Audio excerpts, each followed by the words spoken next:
So they're being, so yeah, I guess I have quite a few questions about it, but I don't know, how much you can divulge, but I'm curious. You're saying there's images being uploaded or images being downloaded? And because I don't want to be, I've watched my friends, answer things and they get them for, I'm not, I'm not denying guilt, and I'm not saying that I'm, as far as anything goes, I don't want to say the wrong thing. At the end of the day,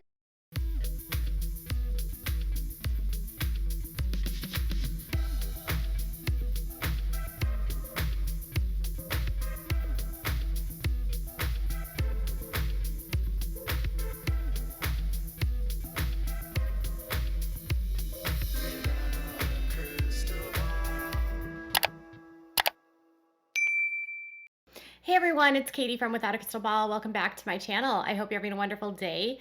So today is October 4th. Yesterday, the appellate court in Arkansas, or the appellate court related, yesterday, Josh Duggar's case in the appellate court received a filing from him. Initially, the filing had been sealed, and this morning was unsealed. So here we are to talk with you about what Josh Duggar is claiming, why he is claiming that he needs a new trial, and what grounds he believes that he should get this new trial. Now, the appellate brief is 64 pages long, and I will not be going into all of the details because, frankly, it is a lot of repetitiveness from his court case, and it's a lot of the same arguments that we've already heard. I just want to touch on the points that he claims are the reasons why he needs a new trial, and we know where this will go. At least I believe I know where this will go, but it's the same usual arguments, usual suspects, and the usual Duggar deflection. So before we get into this, can you do me a huge favor and give this video a thumbs up? Also, make sure to subscribe to my channel if you have not yet subscribed, and turn those notifications on so you know when I go live or new content loads, and make sure to leave me some comments about what you think about this video or any other comments you might have about the situation. Also, you can feel free to share this video with your friends. So we have been waiting since June. So June actually was when Josh filed for his appeal. And while he filed for his appeal, he actually requested 3 delays. So his appeal was actually due more than, I think, 2 months ago.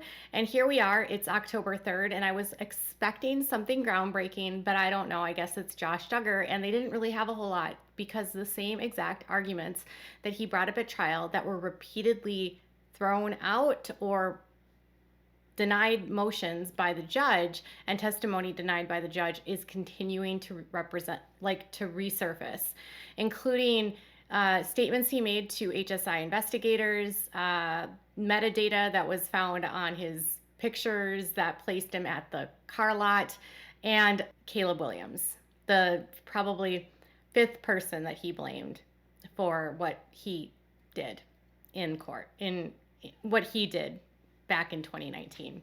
So let's dive into it. Josh Duggar has been convicted and is currently serving 12 years in Seagoville, and he's not scheduled to be released until August of 2032. While he's sitting there, he and his lawyers apparently needed all this time to come up with the same arguments that we've already knew would be the arguments when this all started. So let's start at the beginning of what Josh Duggar is claiming are his issues for his case. So first off, right off the bat, he is asking for a 20-minute oral argument. Generally, I think the oral arguments are 15 minutes, if not less, depending on what it is, but he is seeking 20 minutes because of the complexities that he claims are involved in this specific appeal. So right off the bat, they are looking at a few items. One, they're looking at the day that Homeland Security showed up at his car lot and that phone that they snatched out of his hand. Now, in court, it was allowed that their argument is that he was denied the right to speak to an attorney, that he never should have been interviewed by HSI, and that he violated his right to an attorney. The court denied all of these motions all the way back multiple times because they claimed that Josh was free to leave at any time. He could have made a call to his attorney from any other phone. The reason why they took his phone had to do with the phone being on the search warrant list, and they were afraid that if he took the phone and they allowed him to use the phone, he could potentially compromise evidence on the phone. So obviously they wanted to take the phone. This was shot down multiple times in federal court, but this is brought up yet again about how he was seized, the phone was seized, and everything that went along to it. There is also arguments about the expert testimony with Michelle Bush, who all related to the metadata related to the pictures, which again, they claim needed an expert testimony from an expert, which James Futrell is the top DOJ forensics person. You can't get any more expert than that. But the biggest takeaway here is Caleb Williams. So Josh is going to nail Caleb Williams to the wall here. And it says that throughout trial, Duggar aimed to cast reasonable doubt on the government's case by introducing evidence that other people had access and opportunity to commit the crimes charged, and to suggest that more thorough investigations would have proved fruitful. In his case in chief, he called an undercover federal agent who testified he posed as a customer at Wholesale Motor Cars before the execution of the warrant, when law enforcement had the IP address, blah, blah, blah. In advance of they moved to exclude third-party guilt evidence, so that was a motion that they filed in court. The district court denied the government's motion, noting Duggar is entitled to create reasonable doubt by pointing fingers at others who may possibly commit crimes. And throughout trial, beginning with his opening statement, Duggar explained to the jury that law enforcement failed to consider anyone other than Duggar as the perpetrator of the crimes, and entirely overlooked the possibility that the person who committed the crimes did not necessarily need to be physically present on the car lot. He specifically stated in his opening that Caleb Williams worked at Wholesale Motor Cars, regularly used the HP computer, and was extremely tech savvy. He also sent Josh Duggar a text message on May 7th of 2019 offering to watch the lot. So they go into what he wanted to establish with the testimony was that he had previously worked at Wholesale Motor Cars. He was listed on a March 27th sales contract. He demonstrated familiarity with the computer and software on it, had been involved with non-business related eBay sales, and utilized the HP computer to print shipping labels, sent text messages to Duggar on May 7th to watch the lot, and spent the night a mile away from Wholesales on May 9th of 2019, took photos of Duggar using his MacBook at the car lot, and concealed all metadata and documents he provided to the government in support of his denial that he was on the lot. He was not on the lot. They had proof that he was not on the lot. And they actually had Caleb's mother and someone from Apple that was ready to testify that Caleb was not there. So their argument is that they tried to call Williams and he was there at subpoena, but ultimately was ruled that they couldn't ask him about his SO status. And ultimately, they couldn't prove that he ever remoted in. And so they were limited in scope in what they could ask him. And because of that, they decided not to call him. Their argument is that they chose to call him for very limited purposes, chose not to call him for very limited purposes because they believed that his status as an offender was relevant to this. Long story short, he believes that this not being able to call Caleb denied him the right to a complete defense. He was supposed to be able to give Caleb, he was supposed to be allowed to blame Caleb, point blank. And he should have been able to bring up his status as an SO offender. He should have been able to, impeach him on the witness stand. He should have been allowed to let the jury make the decision. Now, the reason why Caleb was not allowed, the judge allowed Caleb, just to rewind, because Josh is excluding parts of the story that are relevant.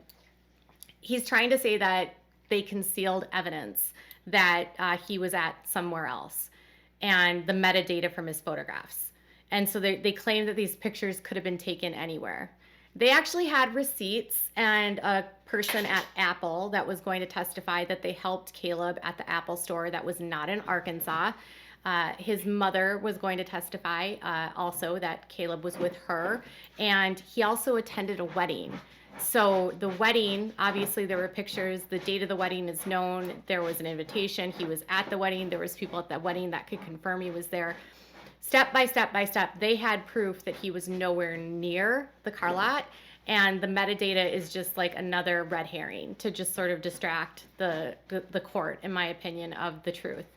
On top of that, they had proven that there was not any possible way for this to remote access in. And they basically said, the judge had ruled previously, Judge Brooks, that if Caleb were to say that he had never remote accessed the computer, that's as far as they could go.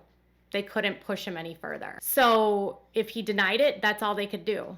They couldn't simply call him because of his SO status. And the argument by the prosecutors, the U.S. attorneys, was that they were interested and laser focused on him because he was an SO that worked with Josh. So Josh's appeal also includes arguments about James Futrell, about his expert claiming remote access, arguments about her testimony about metadata. It's all just stuff that's already been meticulously argued by Judge Brooks. In their addendum, they actually included all of the motions and the orders that Judge Brooks denied, and the records of the actual transcripts of the conversations that happened in chambers when Judge Brooks ruled on specific issues at trial. When it comes to Josh being in custody, that's another argument they're making. They ruled in court that he was not in custody because he was free to go wherever he was going to go, that he could have used any other phone. No one was denying him the rights to use a phone, and he had the ability for almost an hour to call his attorney and never did. And he did not have to actually speak to HSI investigators. He could have said no. When he actually sat with them in the car and had a conversation with them about why they were there, he signed his Miranda, and he basically scratched off that he was in custody. So Josh knew clearly that he was not in custody. And now they're trying to say that he was in custody. And under those circumstances, he was, even though Josh knew that he wasn't in custody. And Josh left after that. And his arrest did not happen until 18 months later. So it's just all things that were already excluded from the trial that they're trying to bring up as reasons why his constitutional rights were violated. Judge Brooks, these same arguments were used when he tried to get a new trial or an acquittal, and Judge Brooks denied them. So, they're pointing, they have a litany of different cases that they say prove all of this. Practicality of this actually being passed and him getting a new trial are slim to none, because appellate courts, it's very hard to overturn a conviction like this. And even if the conviction were overturned on any one of these specific points, he would go to retrial, and they would retry him. And even if he could bring Caleb Williams up on the stand, there's plenty of evidence to prove that he was not there. It's actually kind of sad to me that they've used all of these money, this time, and these resources to point fingers at friends that literally were not there. And I just want to remind you that Caleb Williams is not the first nor the last that he has probably blamed. He blamed Randall Berry, he blamed Joshua Williams, he blamed William Mize, he blamed Matthew Waller, and Caleb. Caleb was the last one he blamed, and it was only at the very end of the case that he blamed Caleb, and he made that decision because all the other people that he blamed were ruled not there and had alibis. Caleb also had an alibi, but they're ignoring it and saying that he's purposely misleading everyone with the metadata. And they're saying, well, he could have remote accessed in, which again was proven by Futrell that the way that this computer was set up, it was not possible. So if I were a friend of the Duggars, this is how I would feel. I would feel like this. If the Duggars need to get out of something, no matter how close you are to them, they'll throw you under the bus.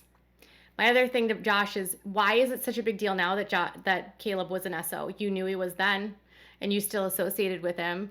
Why is his SO status such a big component to this case? Why? Because you committed a crime and downloaded stuff that was not related to what Caleb's crimes were. And that was another argument U.S. attorneys made, was that Caleb's specific conviction was related to a 16-year-old girl, different profile, different kind of offender. Not to say that either one of them is good. It's just different profiles, different kinds of offenders. So if I were a friend of the Duggars, I would be wary that I wouldn't get too close. If they need to get out of something, you could be next. I will have a follow-up in a couple of minutes here with a statement from Caleb Williams and discuss what's next for Josh Duggar. So tell me what your thoughts are in the comments below. Bye, guys.